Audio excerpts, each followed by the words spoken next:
C'est une longue histoire, pas comme toutes les histoires d'ailleurs. J'ai commencé par être journaliste. J'étais journaliste pendant plusieurs années à Bayard Presse. Et en particulier là-bas, j'ai appris quelque chose qui me passionne encore, c'est le rapport texte-image.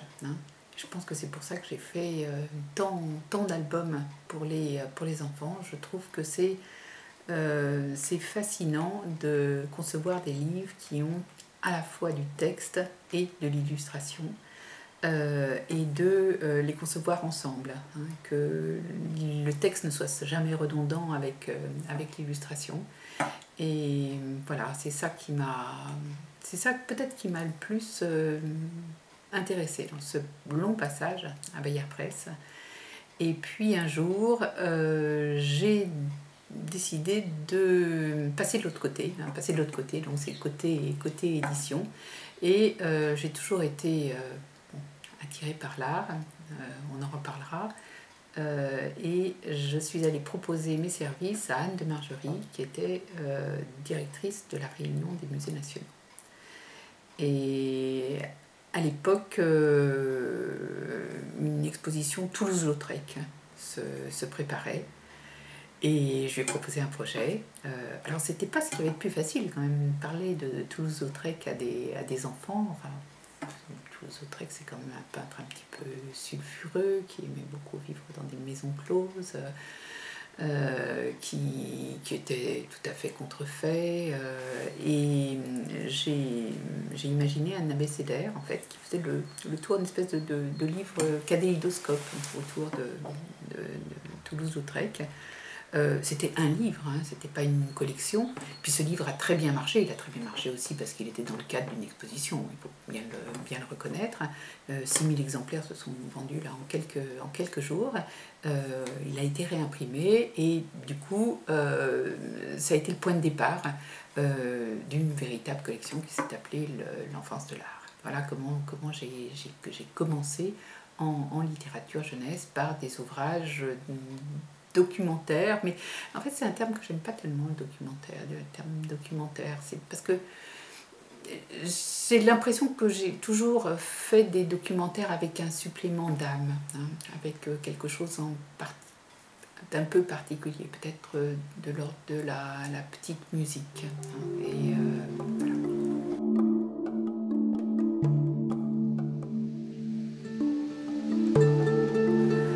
Alors, l'art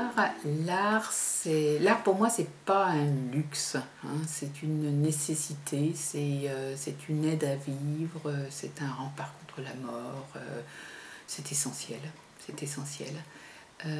Et je me suis aperçue que la plupart des adultes avaient peur de l'art, c'est-à-dire que pour eux c'était un truc de spécialiste, c'était presque la propriété des musées, des conservateurs. Et je me suis aussi aperçue que la plupart des gens pensaient que s'ils n'avaient pas toutes les clés, c'est-à-dire toutes les clés d'histoire de l'art, ils n'étaient pas à même de pouvoir évoluer dans un musée, dans un livre d'art. Et que voilà, c'était une affaire de spécialistes. Et pour moi, c'est juste le contraire. Je trouve que quand on a un cœur, quand on a des yeux, on peut apprécier une œuvre d'art. Et mon idée, c'était de prendre les enfants par la main avant que cette grande peur arrive, avant qu'on ait construit le château fort avec les fossés, Machicoulis, voilà, juste avant. Les idées à regarder, en fait. Pas les anéantir sous des notions d'histoire de l'art, mais vraiment donner à voir, souvent par le détail. J'ai une collection à la Réunion des musées nationaux qui s'appelle Mon Petit Musée, qui fonctionne par détail. Le détail permettant d'entrer dans le tableau, c'est une espèce de jeu qui se fait spontanément. J'ai ensuite, chez Nathan, développé la collection Mes 10 premiers tableaux, où c'est aussi le détail, mais par le petit trou de la serrure, hein, puisque c'est par un petit trou qu'on découpe ce détail. Et donc, et cette idée d'emmener les enfants par la main, j'ai souvent dit, hein, elle m'est tout simplement venue de ma grand-mère. C'est ma grand-mère qui, la première, m'a emmenée au musée et qui m'a raconté les histoires des tableaux, les histoires de l'Égypte, de façon très, très imagée, très, très drôle. Et surtout avec elle, je ne me suis jamais ennuyée au musée. Parce que quand elle voyait que mon attention commençait à se relâcher, elle disait, bien, allez, on va faire autre chose. Et ça, c'est important. Je crois que dans mes livres, ça c'est une de mes constantes, j'ai tout le temps ça à l'esprit. Je me dis, il ne faut pas que le lecteur me lâche. Hein.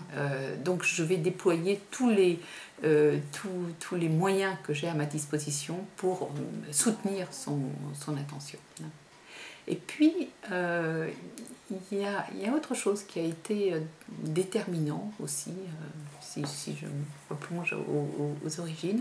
Quand j'étais petite fille, je prenais des leçons de piano avec un pianiste que j'aimais beaucoup, qui s'appelait André Terrasse. Il se trouvait que André Terrasse était le petit-neveu d'un peintre de Bonnard, de Pierre Bonnard.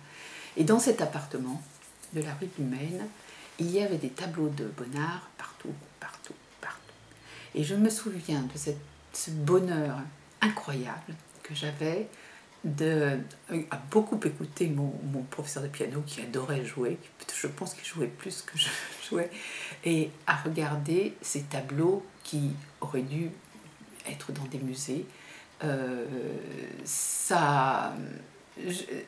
bonheur que j'ai connu, en fait, j'ai voulu le transmettre, j'ai voulu que d'autres enfants y aient accès. Hein. Et plus tard, bien plus tard, j'ai eu la chance de faire un livre sur Bonnard que j'ai écrit dans mon jardin. C'était l'été. C'était un très beau souvenir.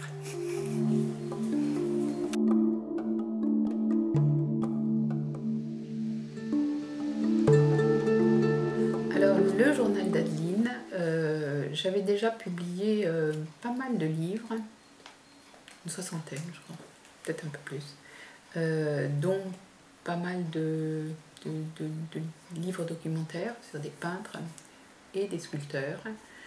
Et j'ai eu envie de m'adresser à des adolescents. Hein. Généralement, mon cœur de cible, c'était plutôt les enfants du primaire. Et j'ai eu envie de le faire par le biais du roman. Alors, ce premier roman, Journal d'Adeline, traite de Vincent Van Gogh, et c'est un roman épistolaire. Et l'idée, en fait, c'était d'introduire, d'imaginer des personnages de fiction qui auraient croisé le peintre, et ce qui me permettait de l'approcher au plus près, en fait, par le truchement, hein, de ces personnages fictifs. En l'occurrence, Adeline n'est pas entièrement de fiction, puisqu'elle a existé. C'est la fille aînée du couple Ravoux, chez qui Vincent Van Gogh a passé les 2 derniers mois de sa vie. Mais on ne sait rien d'elle. Donc, il existe un tableau, hein, d'Adeline Ravoux. Il existe aussi une interview qu'elle a faite des années après, quand elle était vieille dame. Donc ça me laissait le champ absolument libre pour imaginer une petite fille, enfin une jeune fille de 13 ans, un petit peu en rivalité avec sa mère, ayant une adoration pour sa grand-mère, voilà, et puis croisant ce peintre étonnant, avec une épaule un peu plus haute que l'autre, qui partait tous les jours travailler, ou alors qui s'enfermait dans la soupente pour peindre des bouquets de fleurs, et avec son fort accent hollandais, cette espèce de rugosité, de douceur aussi. Voilà. C'est comme ça que s'est fait le roman.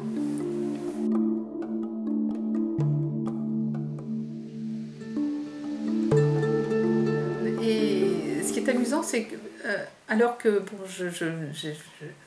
dans le même temps, en fait, j'ai commencé à écrire des romans autour de l'art pour les adolescents et à publier des livres pour les très petits, des livres d'art pour les très petits, ce qui me semblait absolument impossible au départ. Peut-être parce que j'avais quelque chose à prouver, que j'avais des choses à dire, je ne sais pas.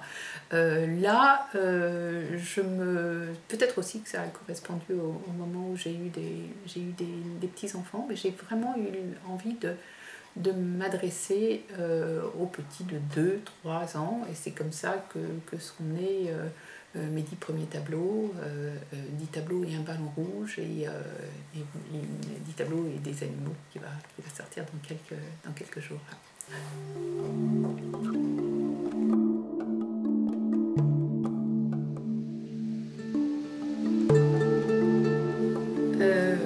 Pour imaginer la vie de personnages, et en l'occurrence de peintres ou de sculpteurs qui ont existé, bien sûr, je me nourris de tout ce que j'ai pu trouver, hein, c'est-à-dire textes de catalogues, témoignages de personnes les ayant connues. Et puis, mais il arrive un moment où il faut que je m'approprie leur vie. Et là, il y a toujours un cap à passer. Par exemple, pour Léonard de Vinci, ça n'a pas été facile de m'installer avec lui dans sa chambre. Ça ne s'est pas fait en 3 minutes parce que j'étais un petit peu figée par le personnage. Hein. C'est impressionnant de soudain tutoyer Léonard de Vinci, de lui taper sur l'épaule, d'être là à son coucher, à son lever. Voilà, il y a un moment où il faut oser. Et puis, alors mes personnages de fiction m'aident beaucoup à ça, hein, parce qu'ils se glissent, hein, bien sûr, plus aisément que moi. Et l'autre difficulté, c'est de toujours garder d'abord le ton juste et la bonne distance. C'est-à-dire que je veux les approcher, mais je ne veux pas être outrageusement familière. Voilà, c'est cette distance-là qui demande des ajustements perpétuels. Mais bon, dans l'écriture de roman est faite, hein, de ces micro-ajustements. Quelquefois, c'est un mot peut faire verser vers quelque chose qu'on ne souhaite pas. Hein, donc, mais bon, voilà.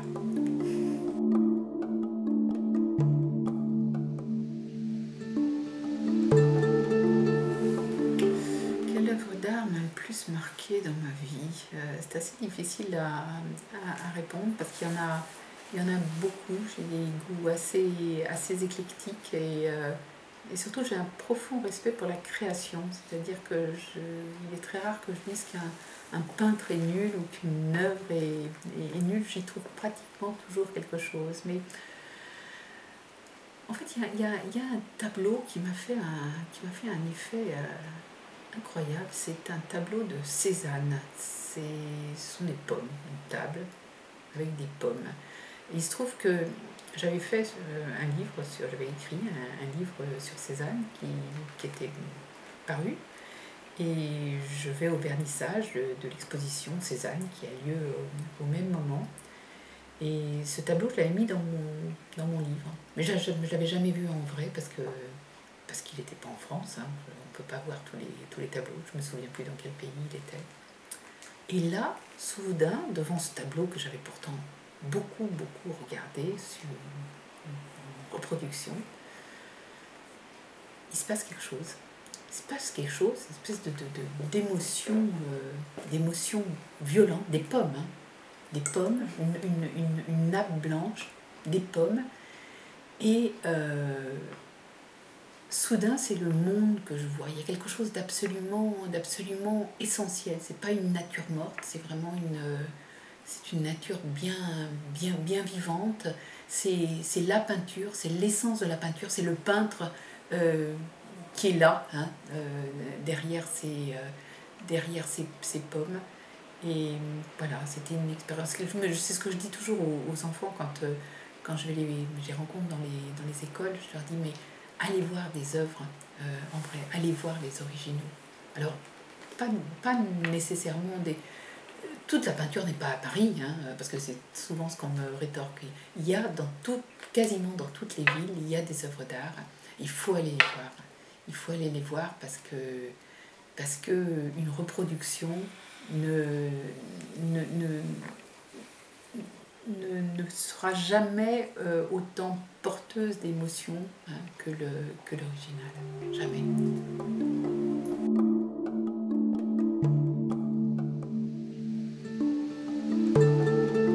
Je crois que l'art contemporain, et l'art contemporain au temps de la Renaissance comme au temps des impressionnistes, a toujours été compliqué à appréhender par les gens.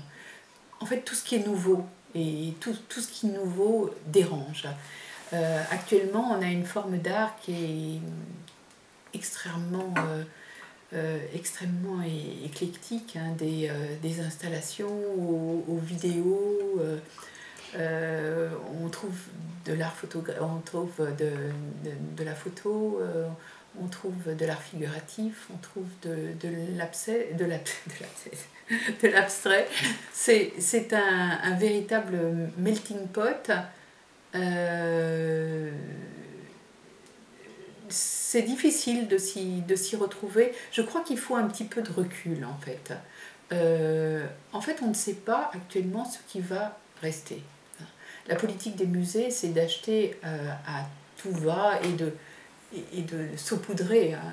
Je pense que ce qui s'est passé, c'est au siècle dernier, toutes ces toiles impressionnistes qui ont filé aux États-Unis et dans le monde entier, parce que, en particulier, bon, les Français n'ont pas su reconnaître le talent des peintres nationaux. Aucun conservateur n'a envie de recommencer ça. Donc, il y a une politique d'achat qui est très globale. C'est comme l'eau d'une mare, hein, qui est pleine de suspension. Il faut attendre que tout ça vienne se reposer au fond pour voir ce qui va rester. Hein. Mais il est vrai qu'actuellement, on assiste à un foisonnement très très vivant, très séduisant aussi, mais qui part un peu dans tous les sens. Et je pense que c'est assez difficile pour des jeunes de s'y retrouver. C'est assez difficile aussi pour l'auteur que je suis d'en parler de vidéos, par exemple. Comment faire, quel support, parler d'installation, voilà, avec les moyens que j'ai, hein, du livre en deux dimensions. Alors il faudrait faire des films, hein. J'ai aussi fait des films, mais voilà. Alors du coup, c'est vrai qu'on ne parle pas beaucoup de cet art contemporain. Une autre raison qui fait qu'on n'en parle pas beaucoup, c'est que ça revient très très cher, parce que les droits à verser aux ayants droit sont importants, et ça, c'est quelque chose que je prends toujours en compte, malheureusement, dans les livres que je fais, une cote mal taillée entre les œuvres qui sont libres de droit et puis celles qui vont coûter cher, hein, parce qu'on sait très bien que les livres d'art sont quand même un peu difficiles à amortir.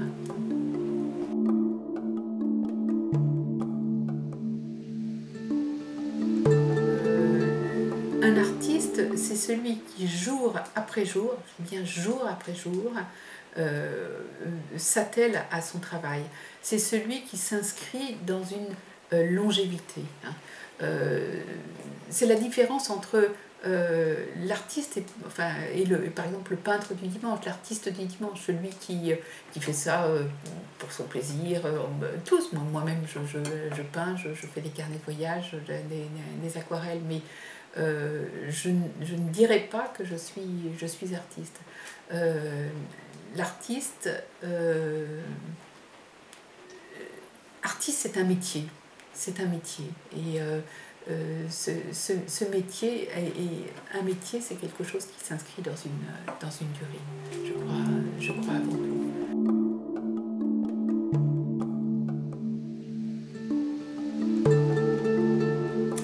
Faire aimer l'art aux adultes, c'est presque une mission impossible. J'ai parlé tout à l'heure de la grande peur. Une fois qu'on a la trouille, une fois qu'elle est là, bien solidement ancrée, c'est très difficile de revenir là-dessus. Alors, c'est pour ça que je veux prendre les enfants par la main. Parce que c'est avant la grande peur. Avant que... Je me dis que si j'arrive à semer quelques graines, de curiosité, quelques graines de beauté, alors qu'ils sont encore malléables, alors que tout est possible, alors peut-être tout n'est pas perdu. C'est pour ça que je fais ces livres. Et surtout, encore une fois, que l'art est partout. À qui sait le voir, que c'est l'art, ça n'est pas l'apanage des musées, ça n'est pas l'apanage de quelques-uns, que l'art se trouve dans un beau jardin, l'art se trouve à la façade des maisons, des immeubles. L'art se loge en toutes choses. Et si ce tout petit message j'ai pu le faire passer, alors je n'aurais pas complètement perdu mon temps.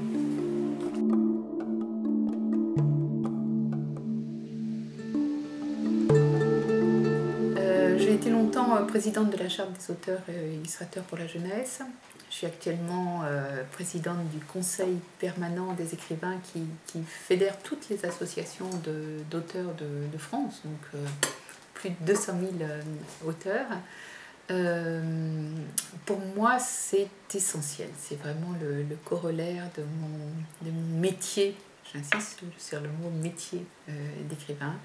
Je trouve qu'il ne me semble pas normal qu'il soit si difficile pour un créateur de vivre aujourd'hui. J'ai été autrefois journaliste et j'arrivais à gagner correctement ma vie en tant que journaliste, en écrivant, mais pour un autre support, pour un journal. Je trouve que la création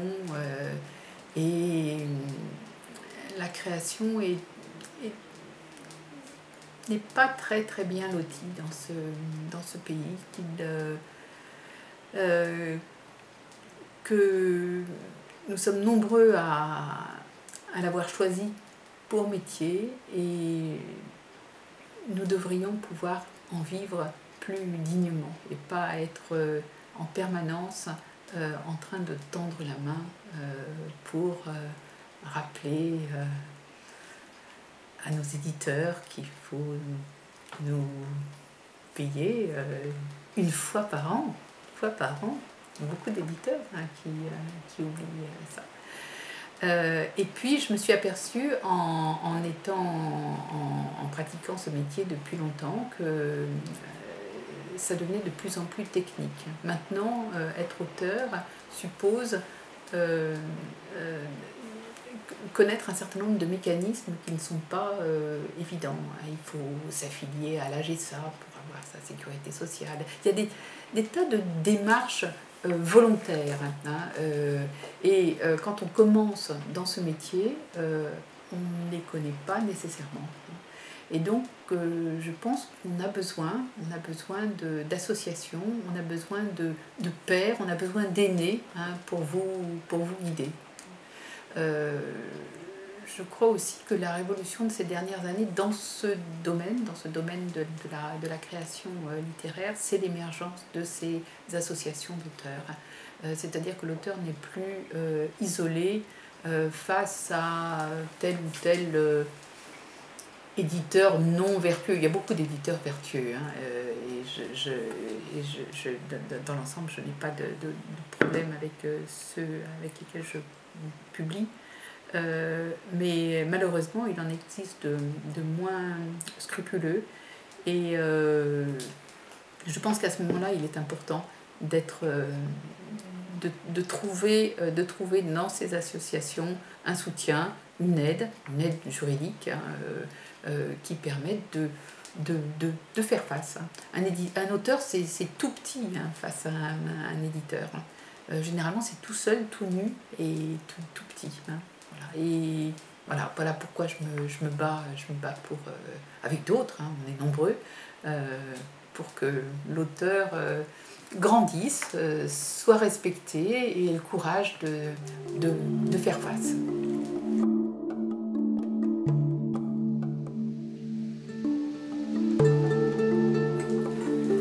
Créer un musée d'art pour les enfants, oui, mais imaginaire. Hein. Bon, le livre, c'est mon domaine, ce sont les mots. Je vais pas, ça serait un autre métier. Hein. Ça aurait pu être dans une autre vie, hein, mais c'est pas dans celle-ci. Par exemple, voilà, j'ai été invitée l'année dernière à Trouville et qui célébrait le centenaire de l'impressionnisme. Et j'ai imaginé avec 2 classes de CM le musée imaginaire de Trouville. En fait, Trouville a été un haut lieu de l'impressionnisme, mais aucune des toiles ne figure dans le musée de Trouville.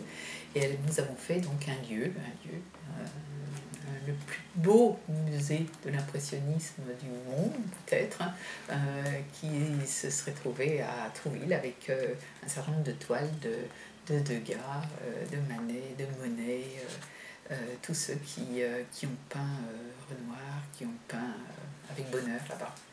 Voilà.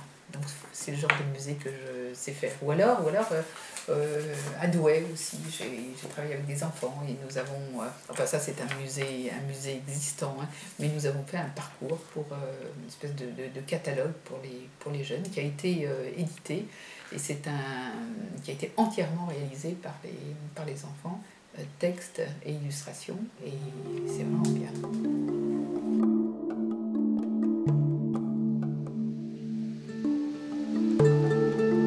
Alors ce que je fais quand je n'écris pas, je défends la cause des auteurs. J'ai beaucoup de réunions. Beaucoup. En fait, je pense que j'ai 3 vies en une. J'ai ma vie d'écrivain, j'ai ma vie de militante et j'ai ma vie de femme, de mère. Voilà, je lis aussi beaucoup, hein. Donc je dors relativement peu, je me lève très tôt le matin. Autrement, qu'est-ce que j'aime faire? J'adore marcher. Marcher, ça aère la tête. Quand il y a une espèce de pression, quand tout se bouscule, quand tout se mélange, quand ces 3 journées en une font une espèce de soupe, marcher, ça remet les pendules à l'heure. J'adore nager, hein, aussi, et puis aller me réfugier de temps en temps dans ma maison en Bretagne.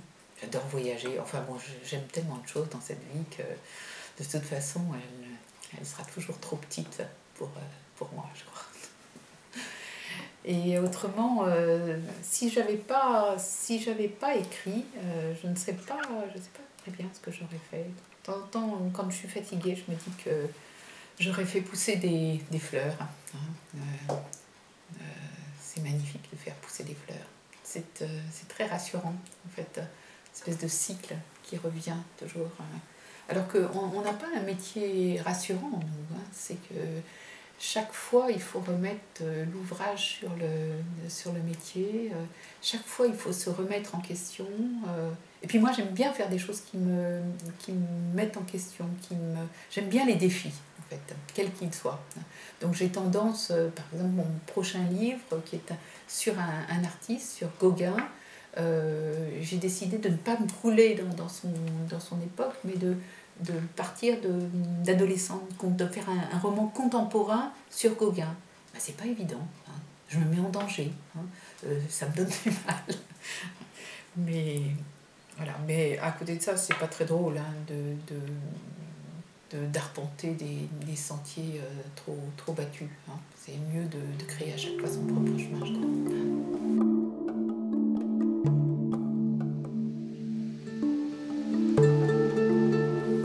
Alors, je suis assez souvent invitée à rencontrer des enfants dans des écoles, dans des collèges, dans des bibliothèques. Souvent à l'initiative d'ailleurs de bibliothèques, de bibliothécaires.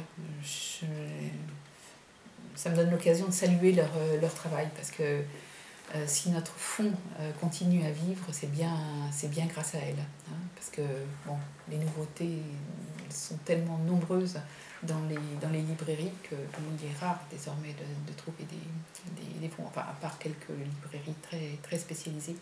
Donc vive ce beau travail des bibliothécaires. Et ces rencontres, je pense que c'est important pour un auteur d'en faire.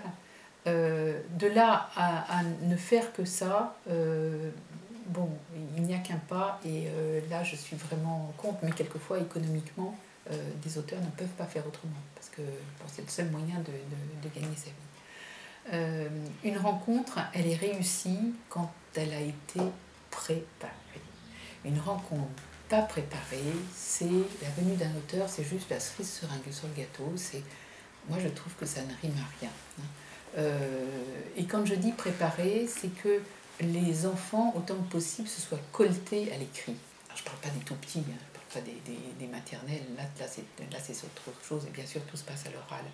Mais quand tes enfants ont préparé quelque chose, quand ils ont écrit, quelquefois ça peut être le prolongement d'un livre, rajouter 1 ou 2 pages à un livre, ou commencer un musée, enfin me concernant dans le domaine de l'art, un musée imaginaire, ou écrire à la manière d'eux, hein, on se trouve face à des écrivains en herbe. En fait, ils se sont colletés aux difficultés de l'écriture, et on est sur un pied d'égalité, et ça change tout, hein. Et du coup, on sort des sempiternelles questions. Quand est-ce que vous avez commencé à écrire, d'où vous vient l'inspiration, et vous trouvez où vos idées. On aborde vraiment le cœur des choses, on aborde la création. Et ça c'est vraiment intéressant. Donc oui, aux rencontres, mais uniquement aux rencontres préparées.